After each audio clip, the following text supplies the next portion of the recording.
gente. Oficina da família, nossas famílias. E esse é o mês da família. Amém. Vocês estão aqui como família, porque família é o projeto de Deus, amém? Vamos adorá-lo, porque Ele é digno de toda a honra, de toda a glória, de todo o louvor. Amém.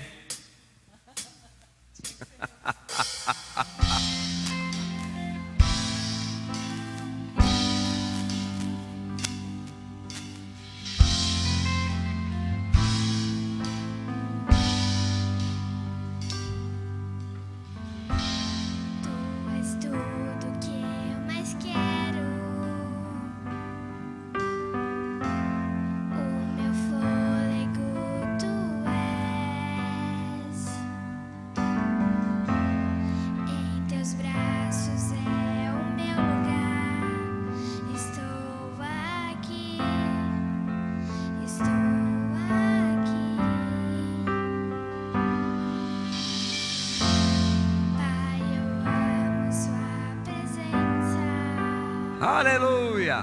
Glory, glory, glory! Teu sorriso é vida em mim. Eu seguro em suas mãos. Obrigado, irmão. Confio em ti, confio em ti. Quero ir mais fundo, Leva-me mais perto, onde eu te encontro, no lugar secreto. aos teus pés me rendo, pois a tua glória quero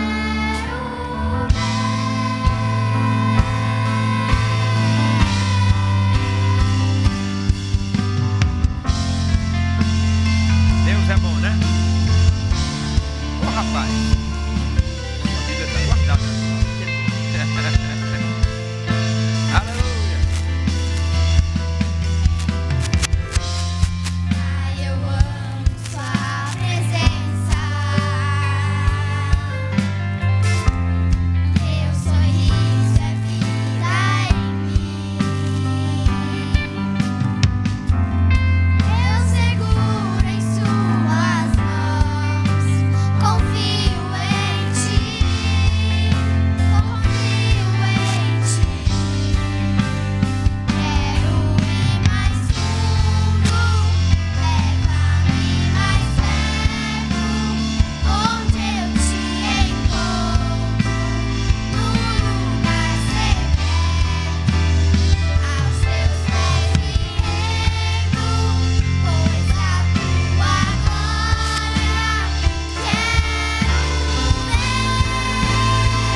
Chegou o tempo.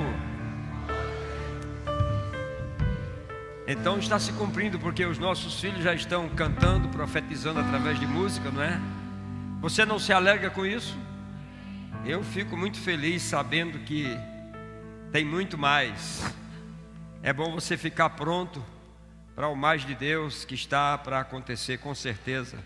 Deus é bom em todo tempo e o seu amor dura para sempre. Se você tem uma Bíblia, gostaria que você tomasse sua Bíblia na mão e você ficasse mais um pouquinho em pé comigo para nós fazermos uma declaração. Amém? Graças a Deus. Aleluia. Diga comigo: esta é a minha Bíblia e eu sou o que ela diz que eu sou. Eu tenho o que ela diz que eu tenho e eu posso fazer o que ela diz que eu posso fazer. E o Senhor tem me aumentado cada vez mais, a mim e aos meus filhos, e com certeza haverá bom fruto e não será frustrada a minha esperança, porque Ele enviou sua palavra e me curou e me livrou de todo o processo da morte. Então não morrerei, antes viverei e contarei as grandezas do meu Deus. Ele é a minha força, Ele é a minha fortaleza e perfeitamente desembaraça o meu caminho. E todas as minhas fontes, todas as minhas origens estão nele, em nome de Jesus, amém. Você pode sentar, glória a Deus. Diga: Deus é bom. Rapaz, eu pensei de cantar uma música belíssima hoje, mas eles me abandonaram. Tudo bem, então no próximo domingo a gente vê isso, ok? Não, é brincadeira, está tudo bem. Eles já fizeram a tarefa deles muito bem feita, graças a Deus. Nós percebemos, irmãos, que a unção está fluindo verdadeiramente. E quando eles cantam e vão falando as frases, aquilo vai enchendo o coração da gente, né? Os músicos estão ficando cada vez melhores, os instrumentos parecem que são novos. Graças a Deus por isso. E está chegando mais gente aí, né? Isso é muito bom, não é? Está chegando mais gente boa. Eu estou orando por coisas nessa plataforma há 10 anos e elas estão chegando. Amém? E eu creio que tudo aquilo que foi... Você sabe, deixa eu lhe dizer isso. Deus, eu tenho certeza que Deus te deu palavras em tempos passados. E eu sei que foram tantas as palavras que nós recebemos da parte de Deus, que chega um momento que a gente vai esquecendo, porque o tempo vai passando. E à medida que vamos esquecendo, Deus não deixa de nos dar novas palavras, e Ele vai nos dando novas palavras. Mas eu cheguei a um consenso essa semana comigo mesmo, e eu estava compartilhando isso com a minha esposa, que no momento que você, se hoje, no tempo chamado hoje, que nós temos dito que todas as profecias vão se cumprir, se mesmo assim você não estiver ouvindo alguma coisa de Deus, isso não é uma represália de Deus, isso não é Deus te castigando por alguma situação. Talvez algumas pessoas se peguem e dizem assim: eu não tenho ouvido Deus, nunca mais ouvi Deus, né? Mas eu vou te dizer, isso não é Deus chateado com você, é porque Ele já te deu muita palavra. E essa semana eu me peguei pensando em uma palavra de 2002. Eu disse: puxa vida, eu tenho uma palavra de 2002. Então há momentos no tempo presente que Deus não vai falar com você como você gostaria que falasse. Mas eu disse, essa semana eu descobri algo maravilhoso, né? Eu estou assim feito menino, porque eu estou descobrindo coisas que eu pensei que com 64 anos não fosse descobrir. Eu estou descobrindo isso, tem me alegrado e tem me dado vida. É que eu tenho uma palavra no passado e eu tenho uma palavra no presente. E mesmo que eu não tivesse essa palavra do presente, Deus é o mesmo Deus da palavra do passado. E se eu pego essa palavra do passado e trago para o presente, Deus vai trabalhar nessa palavra do passado no presente. Então isso me alegra demais, amém? E eu louvo a Deus pelas pessoas que investiram na minha vida, pelas pessoas que profetizaram na minha vida, e isso é maravilhoso. Eu sei que os profetas, eles falam dos oráculos de Deus para a vida dos filhos de Deus, e eu sei também que a presença do profético em minha vida nunca removerá a necessidade que eu tenho e a responsabilidade que eu tenho de ouvir Deus por mim mesmo. Amém? Mas eu também sei que, em contrapartida, a minha necessidade e a responsabilidade que eu tenho de ouvir de Deus por mim mesmo não remove em hipótese alguma a necessidade que eu tenho de ouvir dos profetas. Aleluia! Eu tenho necessidade de ouvir de Deus, mas eu tenho necessidade também de ouvir do profeta, porque a palavra diz: crede no Senhor vosso Deus e estareis seguros, crede nos seus profetas e prosperareis. Até um dia desse nós não tínhamos as crianças cantando. Depois que nós começamos a falar sobre aquela profecia de Joel, os filhos profetizarão, nós estamos vendo as crianças subindo com mais intensidade para estarem cantando, louvando a Deus. Isso não é só porque é a semana da família, não. Há alguns dias atrás,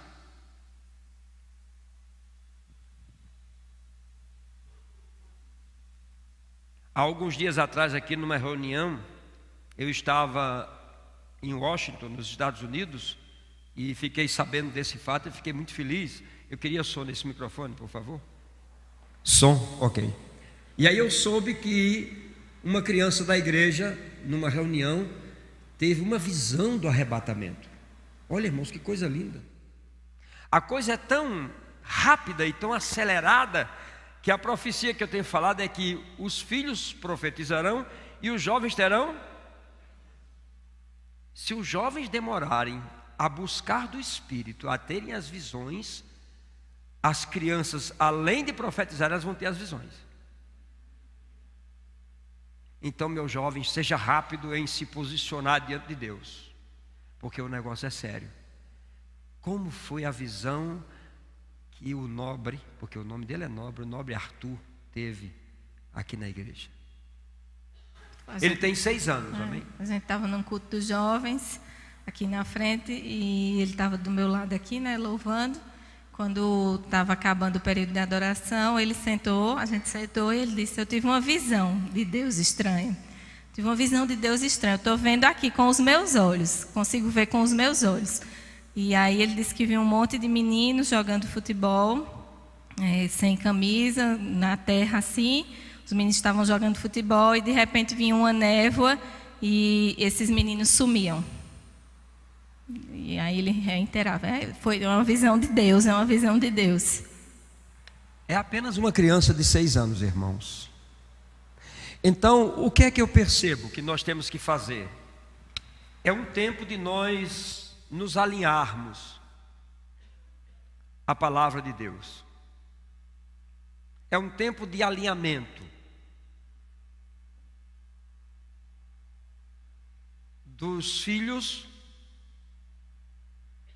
se converterem ao coração dos pais, os pais se converterem ao coração dos filhos, para que nós possamos ver aquilo que a palavra tem dito: os nossos filhos profetizarão, os nossos jovens terão visões, e os velhos, o privilégio de descansar, sonharão. Aleluia! Mas sonhos proféticos, você entende isso? Então, nós chegamos a um tempo que nós precisamos nos alinhar com a palavra de Deus, para que aquelas coisas que a palavra de Deus diz que vai acontecer, elas possam acontecer. Eu te digo, não é porque está escrito, porque Deus está falando, que elas acontecem quando nós nos alinhamos ao profético de Deus. E esse alinhamento faz com que os céus desçam à terra e nos tomem, para que aconteça exatamente como Deus disse através da sua palavra. O fato é que Deus quer usar cada um de nós, especificamente em áreas que Ele já designou.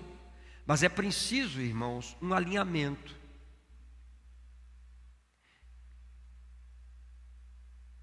Eu disse numa reunião de diretoria nossa aqui com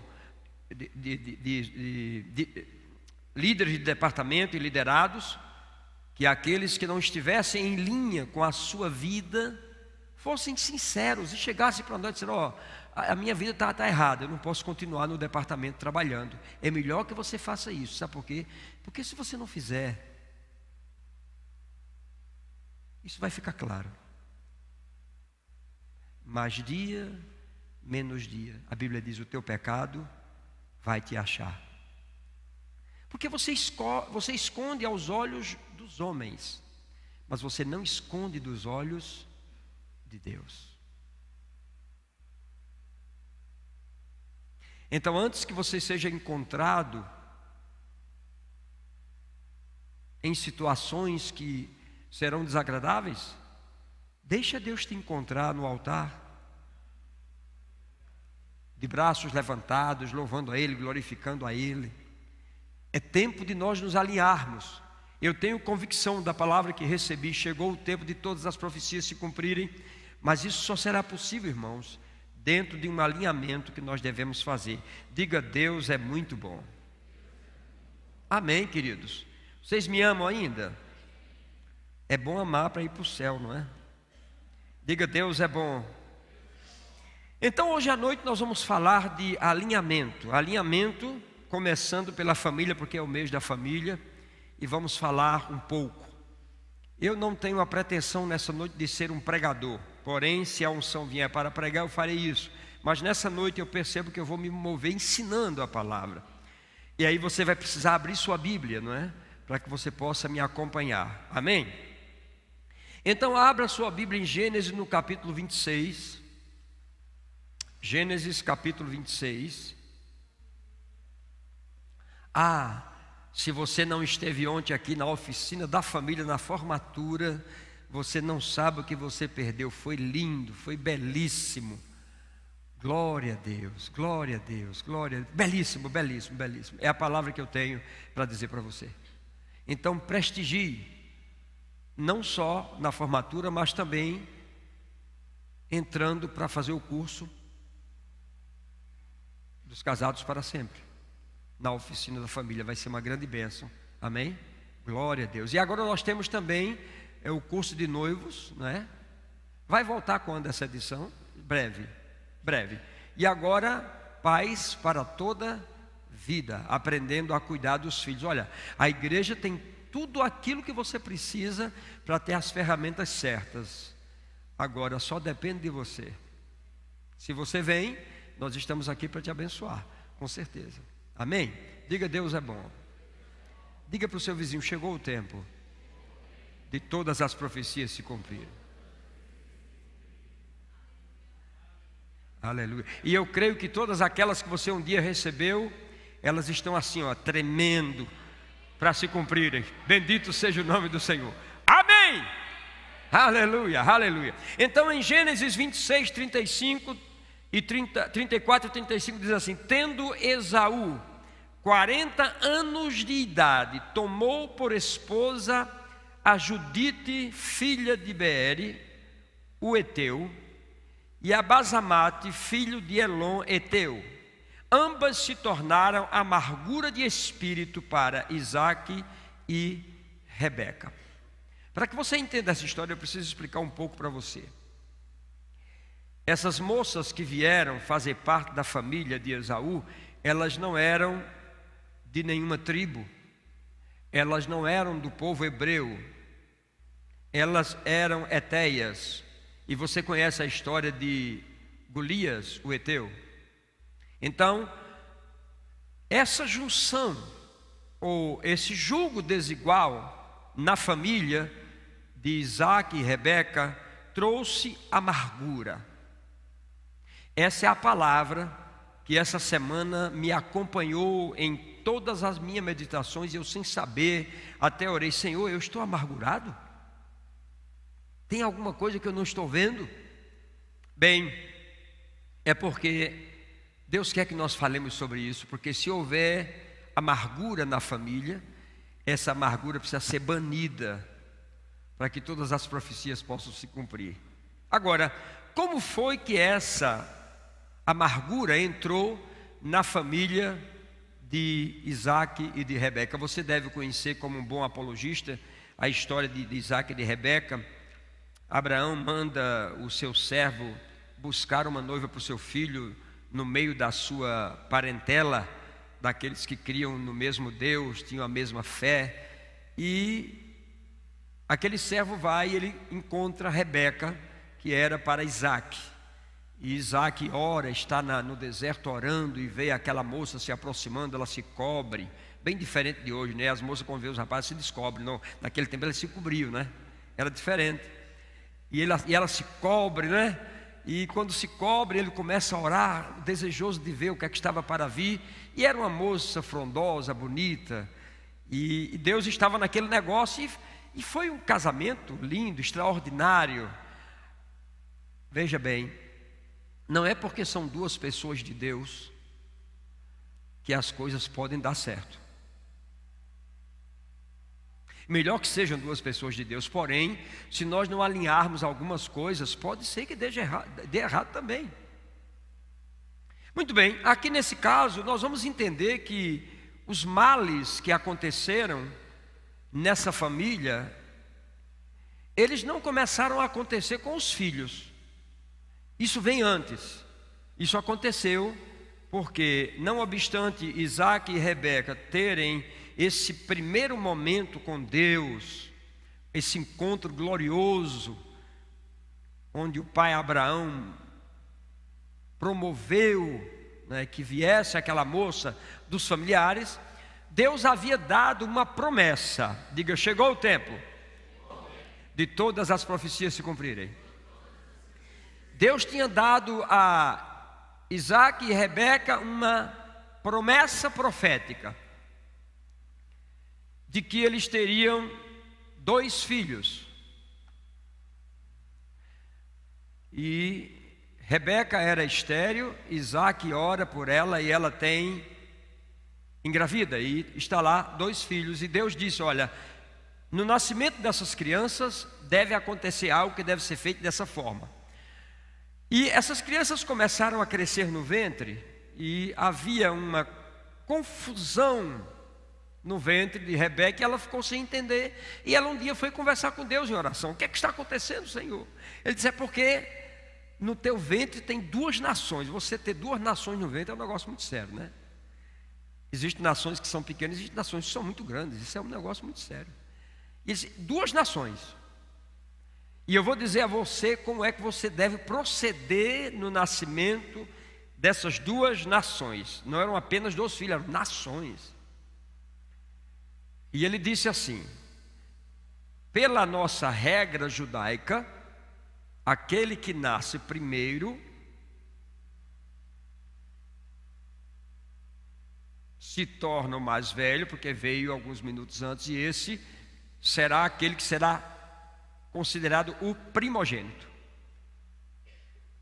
Mas no caso deles, o primeiro será o segundo e o segundo será o primeiro. Bom, chegou o dia do parto, e aí as crianças precisam nascer, não é? E há aquela guerra entre os 2 para quem sai primeiro.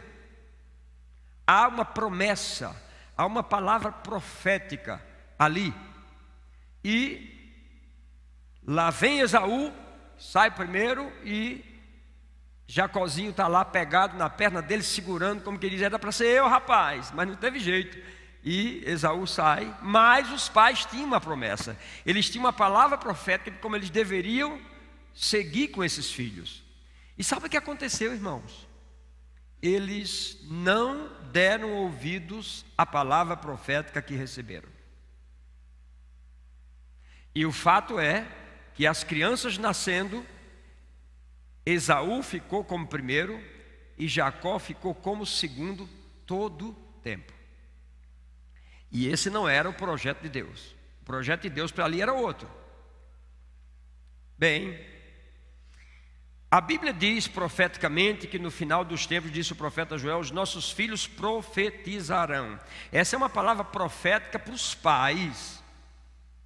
Então nós, os pais, temos que promover a vida dos nossos filhos para que eles profetizem.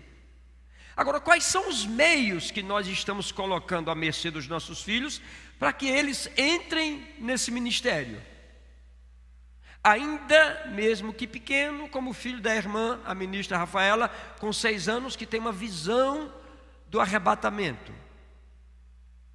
O que é que nós estamos fazendo? Qual é o lastro? Qual é a plataforma que nós estamos fazendo para o lançamento dos nossos filhos? Será que nós estamos obedecendo? Nós temos trazido os nossos filhos para a igreja? Nós temos escola bíblica dominical? Nós temos trazido nossos filhos?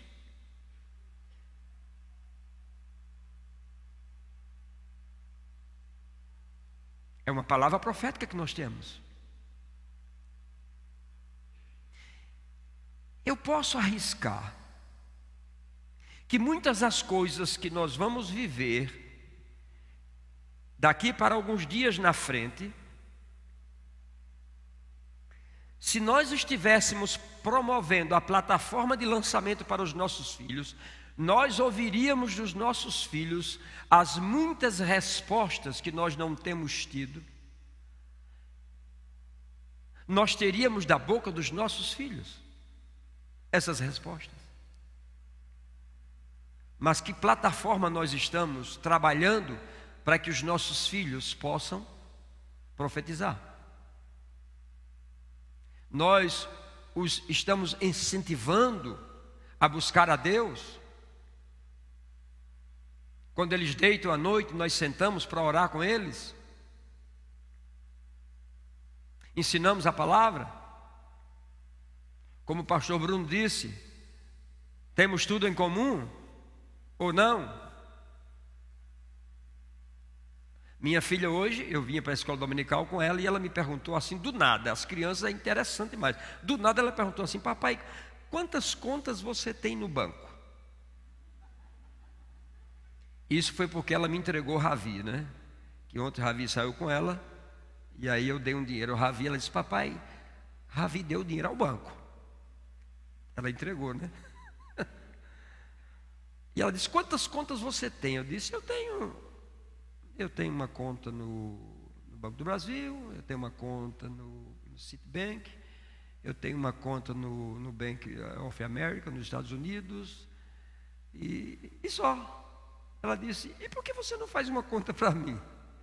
Eu disse, porque todas as contas que eu tenho são suas, porque eu sou o seu pai, e se você precisar delas, todas são suas. Isso não quer dizer que eu não possa fazer uma poupança para ela, não é, irmãos? De forma nenhuma. Mas não é interessante? Eles saem com essas perguntas e verdadeiramente nós temos que começar a pensar o que é que nós estamos fazendo para os nossos filhos, para que eles sejam não aquilo que nós queremos que eles sejam, mas aquilo que a palavra diz que eles devem ser. Você sabe que o seu filho profetizando, ele pode profetizar para ele mesmo e ter o vislumbre, a sensibilidade espiritual de saber qual é os próximos passos que ele vai dar na vida, a formatura e etc e tal? Nós estamos criando os nossos filhos mais na razão do que na inspiração.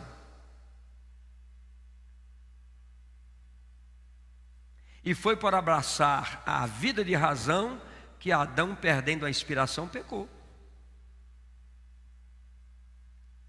Então, compete a nós não fazermos como Isaac e Rebeca fizeram, escondendo dos filhos aquilo que deveria ser o programa estabelecido por Deus para que eles crescessem naquele programa. Então, por conta disso, a família enche-se de amargura porque eles não veem acontecendo as coisas que Deus disse. Agora eu pergunto uma coisa: os fatos reais e extraordinários que deveriam acontecer na vida de Esaú e Jacó, promovidos por Isaac e Rebeca, até para o deleite de Isaac e Rebeca vendo seus filhos prósperos, Deus teve culpa?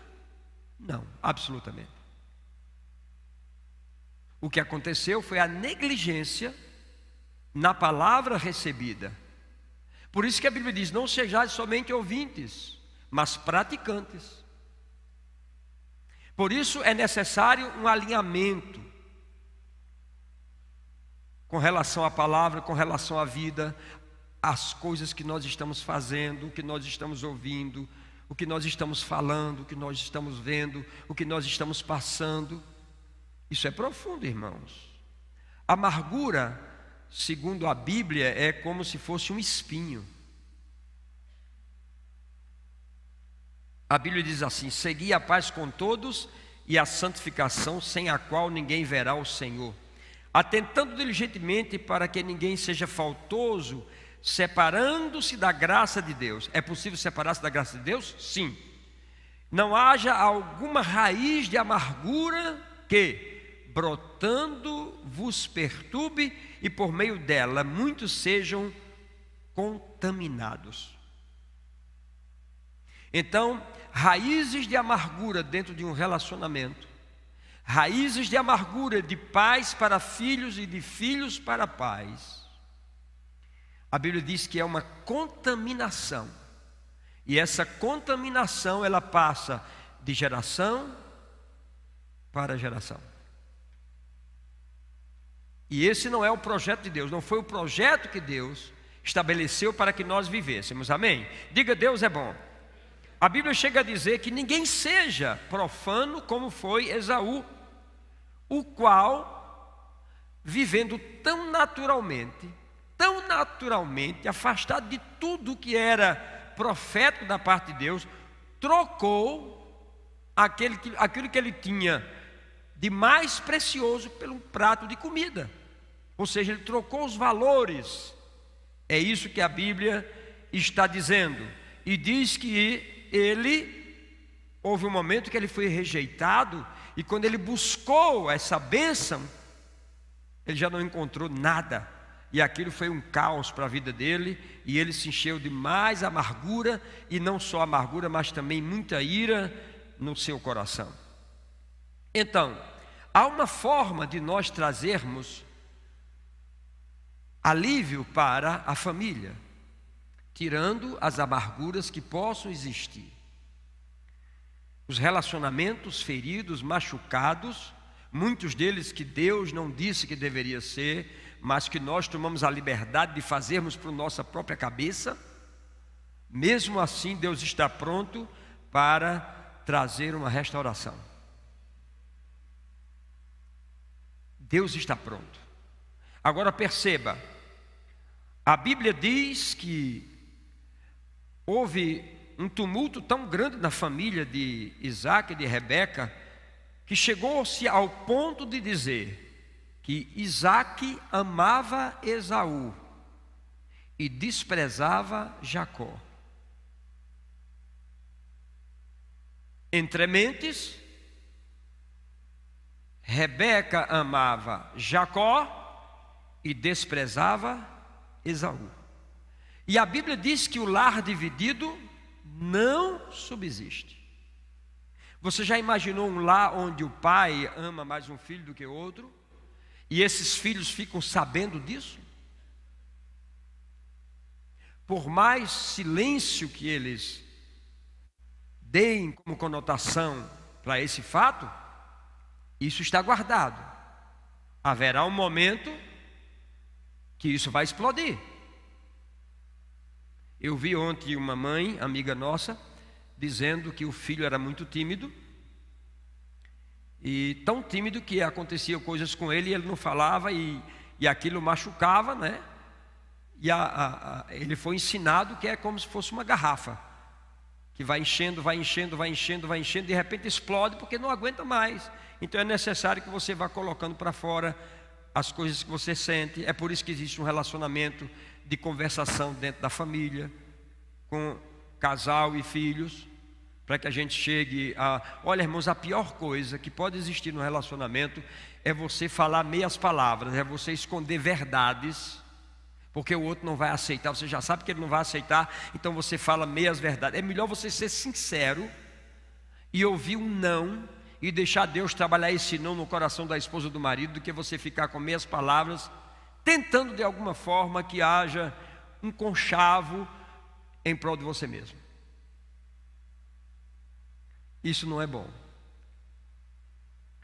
Então os filhos cresceram assim. E houve um momento que a Bíblia diz que aquele mesmo homem que orava, Isaac, ele estava tão na carne, que os olhos dele estavam ficando embaçados, ele não tinha mais um vigor físico, e ele nem lembrava de pedir a Deus alguma coisa para ele. Ele diz, a Bíblia diz que ele um dia disse assim: eu estou ficando velho, vou morrer mesmo, então eu vou pedir para o meu filho Esaú, que se tornou perito em caça como eu, porque ele promoveu a vida de Esaú para ser exatamente um Isaac, e não necessariamente é preciso que o filho seja um clone seu, mas aquele filho Esaú era um clone, porque foi um perito caçador, como Isaac foi perito caçador. E um dia ele chamou o filho e disse: filho, eu estou para morrer, mas eu não queria morrer antes de comer aquela caça. Imagina isso. E isso, Rebeca, atrás da cortina, ouvindo a história, sabendo que o primogênito de fato de verdade era Jacó, e com isso Isaac estava pronto, depois que começasse aquela caça, para abençoar Esaú com toda sorte de bênção, porque isso era uma coisa que acontecia entre as pessoas, era abençoar os filhos, era impor as mãos sobre os filhos e profetizar para os filhos. Não era necessariamente preciso ser um profeta, mas eles impunham as mãos sobre os filhos e falavam o melhor para os filhos. E aí Rebeca, ouvindo aquela conversa silenciosa, ela vai, corre e diz a Jacó que ele precisa buscar uma caça, e que ninguém sabe preparar uma caça melhor do que ela, que é a esposa. Esaú é um perito caçador, mas ele não sabe fazer o tempero que eu sei. Então vá Jacó rápido. Disse: mãe, mas espera aí, como é que vai ser isso? Vai lá. Ele trouxe a caça, e agora ela pega uma roupa de Esaú, manda Jacó se vestir. Jacó fica trêmulo com aquilo. Mas se meu pai descobrir, irmãos, se o pai descobre, ele amaldiçoava o filho. Agora você imagina o caos. Um filho que Deus disse que seria o primogênito, que teria todas as bênçãos, sendo amaldiçoado pelo pai. Imagina o que a Bíblia diz, que os filhos são a herança do Senhor, e o fruto do ventre, o galardão, e você não trata esse filho que você tem como se fosse a herança do Senhor. É complicado. E o resultado é que Jacó traz uma caça, Esaú traz uma caça, mas antes que Esaú chegasse, Jacó já chegou, não é? A roupa que Jacó vestia era a roupa de Esaú, tinha o cheiro de Esaú, o cheiro de caça, e o pai sente aquele perfume do alimento, da comida, não é?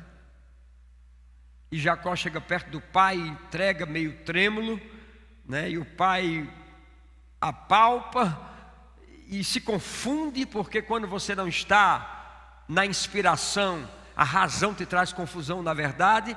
Ele se confunde, come, e depois que come, tem forças para colocar as mãos sobre Jacó e derramar todas as bênçãos que é do primogênito.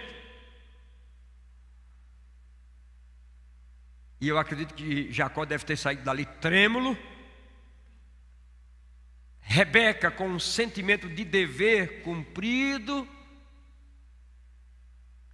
E aí chega Esaú. Aqui está pai a caça. Ele diz: como assim? Quem é você? Pai, eu sou Esaú. Não, peraí, você não é Esaú? Esaú já esteve aqui. Não, pai, sou eu, Esaú. Ah, eu já sei. Aquele miserável do meu irmão. Olha, amargura, ressentimentos se levantam.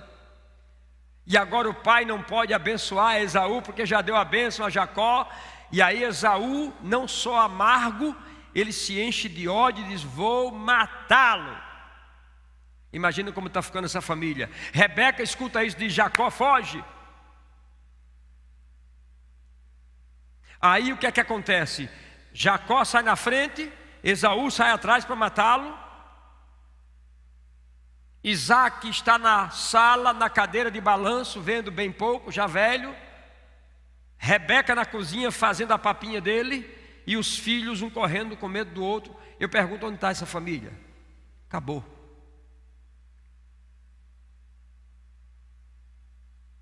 Com certeza descobre-se que Rebeca tramou o fato, e aí os ressentimentos aumentam mais ainda.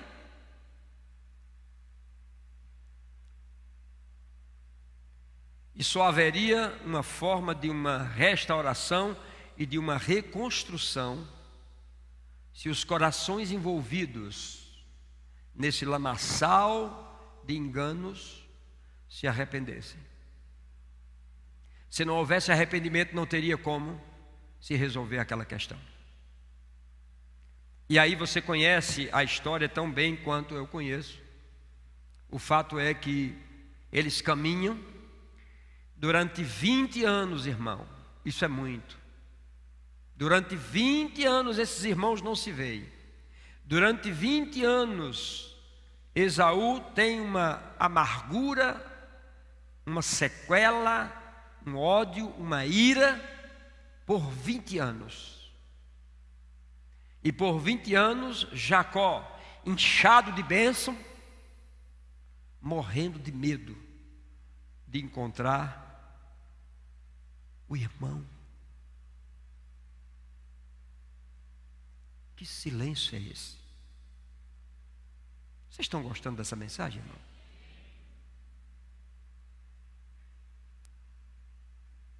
Mas, diga mas, chegou o tempo de todas as profecias se cumprirem. Um dia Jacó disse, eu não vou fugir mais. Chega, eu não aguento.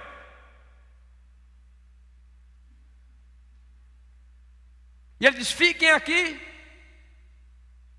que eu vou no Val de Jaboque e eu vou resolver essa situação hoje.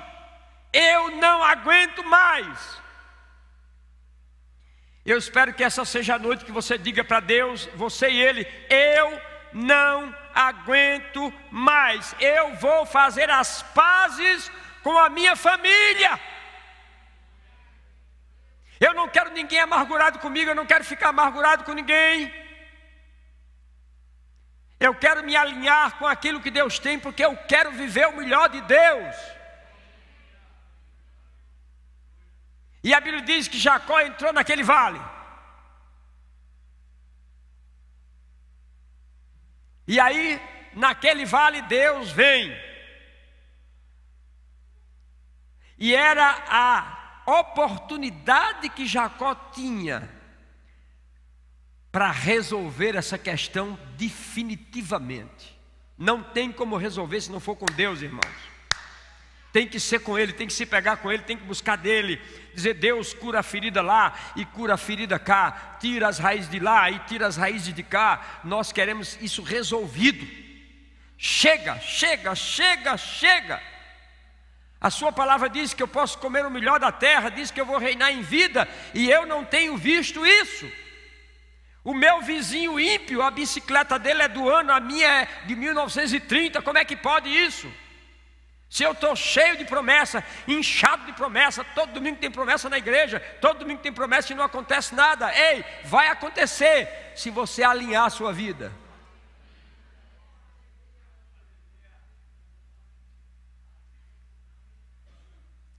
Tem até uma canção que diz que Jacó segurou o anjo, foi isso? E Jacó segura aquele homem, e os dois têm uma conversa, e o sol quer chegar, e aquele ser não pode ficar, e quer ir embora, e Jacó diz, não, não vai não, só vai quando me abençoar, não tem jeito de sair. Ele bate lá no artelho de Jacó, é um nervo, Jacó fica todo torto, nem morri, e está segurando, não sai, até que aquela pessoa diz assim, como é o seu nome? Ele disse, Jacó. Ou seja, eu sou um suplantador, eu sou um enganador. Eu quero mudar, me ajude a mudar. Ele diz, então, olhando a sinceridade do teu coração, eu vou te dizer, o teu nome não é Jacó, o teu nome é Israel. Porque como príncipe lutaste e prevaleceste. Sabe, irmãos, existe uma luta. Eu vou repetir isso porque eu disse isso para um homem que está aqui uma certa vez. Existem lutas que são lutas de um homem só. Não adianta ninguém ter pena de você ou você entrar nessa luta. Ela é uma luta sua e você é que tem que pegar nela, você e você mesmo com Deus, e dizer: Senhor, eu mudo ou mudo? Existem coisas na sua vida que você tem que entrar no embate com Deus para ter mudança, porque os vícios não podem continuar te pegando, as mentiras não podem continuar te pegando, o nível de vida miserável não pode continuar em você. Então você tem que entrar nesse vale e você dizer: Senhor, eu só saio daqui quando o meu caráter for restaurado, quando a minha língua não for mais a mesma, quando as palavras forem mudadas. Eu não quero mais a vida que eu tenho vivido. Isso não é vida, é miséria. Eu quero uma família bendita do Senhor. É essa família que eu quero, mas eu preciso mudar. Jacó foi lá, lutou, e agora quando ele sai daquele momento ali, todo torto, doído, mas livre.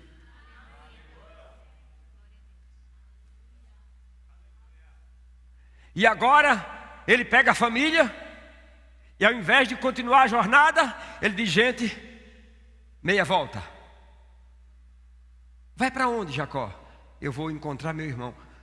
Jacó, os nossos filhos, você sabe que ele tem ódio de você, ele está pronto para lhe matar. Você escuta notícias, você está num lugar, ele diz: estou chegando, a gente foge. Está em outro lugar, estou chegando, a gente foge. A gente não dorme bem, a gente não tem como parar em lugar. Gente, passou. Agora nós vamos encontrá-lo. Aí o que é que Jacó faz? A sabedoria de Deus. Ele manda alguns presentes na frente. E aquilo já deve ter encasquetado Esaú. Que negócio é esse? Ele sabe que eu odeio, ele também não gosta de mim. Ele sabe o que fez, ele também sabe o que eu fiz. Como é que ele está me mandando presente? Mas recebeu os presentes. E lá vem Jacó, e lá vem Jacó, e lá vem Jacó. E a Bíblia diz que ele vai indo, e de repente lá vem Esaú com 400 homens armados até o dente, prontos para aniquilar todo mundo ali. Porque para Esaú ele não via Jacó irmão, ele não via sobrinhos, ele não via cunhadas, ele só via sangue.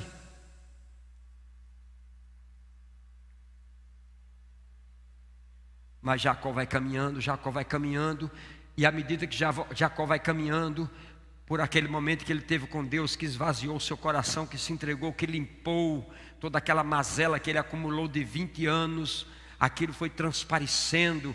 Sabe, irmãos, quando há um arrependimento no coração, o rosto aformoseia, fica brilhoso, bonito.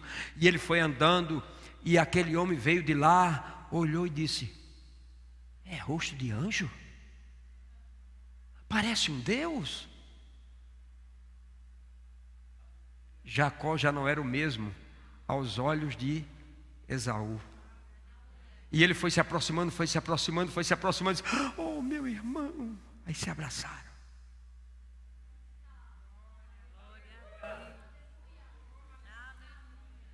Uma coisa que me chama a atenção nesse texto é que Jacó não se preocupou com o que estava acontecendo do outro lado. Ele disse: a minha parte eu vou fazer. Isso me chama a atenção. A minha parte eu faço. Diga comigo assim: quando eu faço a minha parte, o resto é com Deus. Não, você não ouviu isso não. Diga: quando eu faço a minha parte, o resto é com Deus. Sabe quando você fica temeroso? Mas pastor, e se? Não, esquece esse se. E se eu for lá e... esquece esse se eu for lá e... Esquece. Se você fizer a sua parte, Deus vai fazer a outra parte. Não adianta, irmãos, nós guardarmos ressentimentos. Não adianta, é bobagem. Casamos? Marido, escute aqui. A partir de hoje, sua família, nós não vamos lá. Meu Deus, o que é isso? Isso me diz que existe amargura, existe alguma coisa. Oh, mas não é só uma precaução. Ei, meu Deus, já pensou se Deus fizesse assim? Não, eu perdoei Jesus, os pecados dele estão perdoados, mas vamos ter cuidado. vamos dar o reino a ele só pela metade, porque eu não sei, de repente, quem sabe ele volta a ser aquele. Já imaginou isso, irmãos? Se Deus agisse conosco como nós agimos com as pessoas? Diga graças a Deus que Deus não age assim.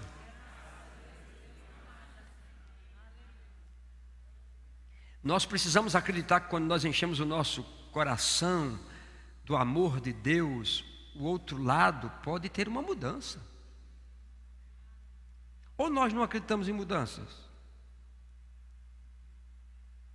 Irmãos, essa semana foi forte para mim. Muito forte. Então essa mudança precisa existir na nossa vida, irmãos, para que a gente não caia no erro que aconteceu com Isaac e Rebeca. A minha pergunta é: quantas promessas você tem? Quantas palavras proféticas foram dadas a você?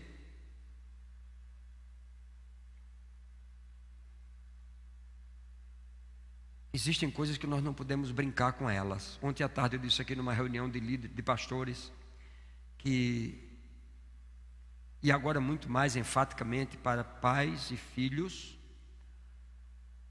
nós não geramos filhos e nem nos casamos apenas para viver na história do outro. Se fosse só isso, já seria belíssimo compartilhar da história da minha esposa, essa mulher bonita que está aqui, que Deus teve misericórdia de mim. Seria muito bom, mas também Deus teve misericórdia de você, viu, pastor Bruno? Estou vendo aqui, não foi só de mim, não.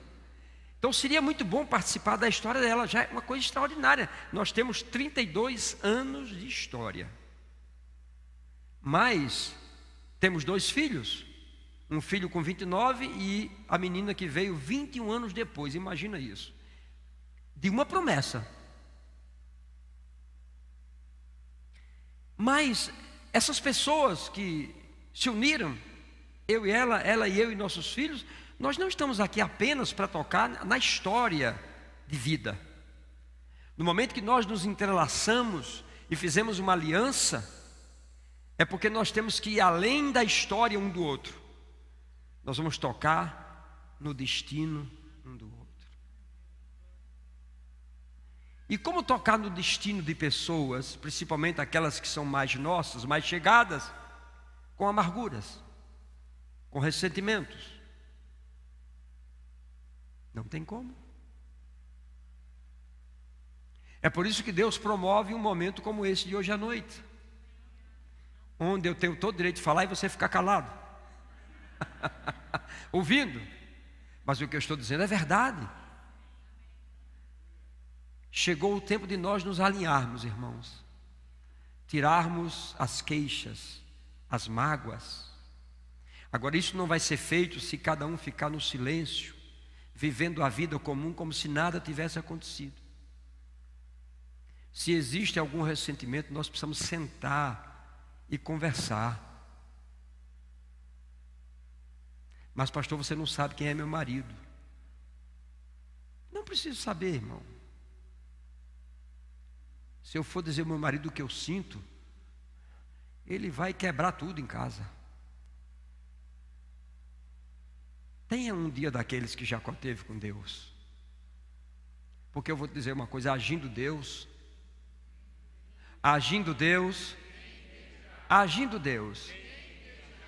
pastor, você não sabe como minha esposa é difícil. Agindo Deus, pastor, você não sabe como tem sido a batalha com os meus filhos. Agindo Deus,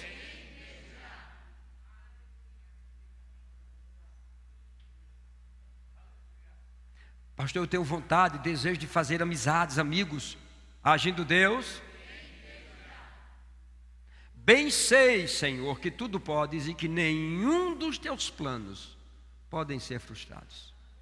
Então, no momento que nós marcarmos esse encontro com Deus e tivermos esse momento junto com Ele e abrirmos o nosso coração de verdades, com sinceridade, deixando que o Espírito Santo trabalhe nos nossos corações, esse encontro terá como resultado um marido saudável, uma esposa feliz, filhos comprometidos. E aí sim, Deus vai poder fazer tudo aquilo que Ele deseja fazer na sua casa. E aí você vai poder dizer em alto e bom som: eu e a minha casa serviremos ao Senhor. Mas é preciso um alinhamento. Curve sua cabeça, por favor. A minha oração nessa noite é que você reflita, que você pense, que você ore e que você haja. Quais são as coisas que você sabe porque sabe que tem impedido o seu crescimento,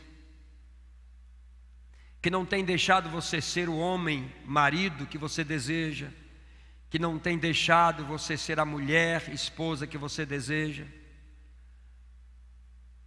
Você sabe os pontos de atrito e conflito que você tem com seus filhos, e seus filhos sabem com você também. Essa é uma noite que, na presença de Deus, desnudos na nossa alma, nós podemos dizer assim: Senhor, tenha misericórdia de nós. Que seja uma noite de reencontros.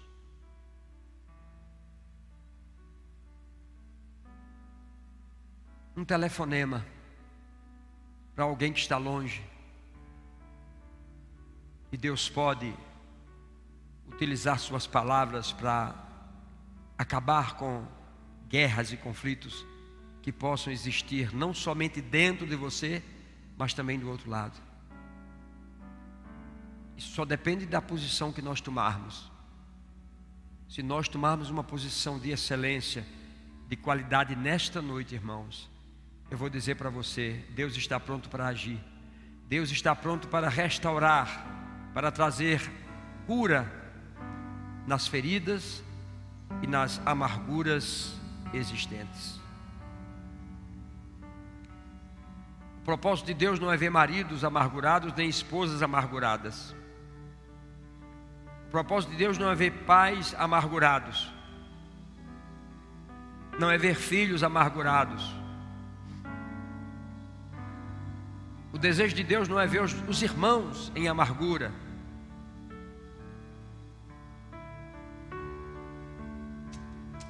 O desejo de Deus é restaurar a nossa família. E depois daquele encontro, a Bíblia diz que, levantando Jacó os olhos, viu Esaú, que se aproximava, e com ele 400 homens. Então Jacó passou adiante, prostrou-se em terra 7 vezes, até aproximar-se do seu irmão. Então Esaú correu ao seu encontro, o abraçou, ajoelhou-se junto, beijou o seu pescoço e se abraçaram.